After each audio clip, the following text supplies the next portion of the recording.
নিজের চোখে দেখো, কিছুদিন আগে একটা জানাজা পড়িয়েছি, খোদার কসম করে বলছি, 6:30 ইন্তেকাল করেছে। হসপিটালের বিল দেনে वाला নাই, 4-4টা সন্তান। অ্যাম্বুলেন্সে ঘরে ঘরে আসবে, 1000-1200 টাকার বিল দেনে वाला নাই। কি বুঝলেন? ক্ষণস্থায়ী দুনিয়া। মুমিনের কম থাকলেও আমি বলি, কেউ যদি এসে বলে হুজুর একটু দোয়া করেন, খুব পেরেশানিতে আছি, আমি তার হাত চুমু খেয়ে বলি তোমাকে মোবারকবাদ, আল্লাহ তোমাকে ভালোবাসে।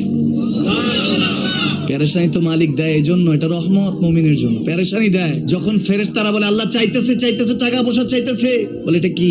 বলে ফাসেক, দে বিদায় কর, বিদায় কর। তার চাওয়া চেয়ে বিরক্ত লাগে, বিদায় কর, কি লাগে দে। আল্লাহ 10 কোটি দিয়েছে, 100 কোটি দিয়ে বিদায় কর। মুমিন যখন চাইতে থাকে আল্লাহ আমাকে কিছু লাগবে, যখন একটু করে চায় আমার মাটাকে সুস্থ করে দাও, বাবাটাকে আল্লাহ আমার স্ত্রীকে, আমার আমাকে একটু তৌফিক দাও, চাইতে থাকে মুমিন। আল্লাহ বলে যখন ফেরেশতারা দেখে মুমিন চাচ্ছে, দেরি করতে পারে না, তাড়াতাড়ি খাজানা নিয়ে দিতে নেবে, আল্লাহ বলে রাখোস না, এত তাড়াহুড়া কিসের? তার চাওয়ার মধ্যে তো প্রেম আছে, একটু চাইতে দেস না।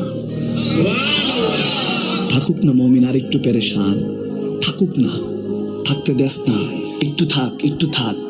পেরেশানিতে রেখে আল্লাহ মজা নেয়, মহব্বত নেয়, মুমিনের অন্তর থেকে খুশবু নেয়। আল্লাহর বড় মায়া, মুমিন যখন চায় আল্লাহ তখন মায়ার নজর নিয়ে তাকায়, হায় হায় আমার বান্দা, সুবহানাল্লাহ।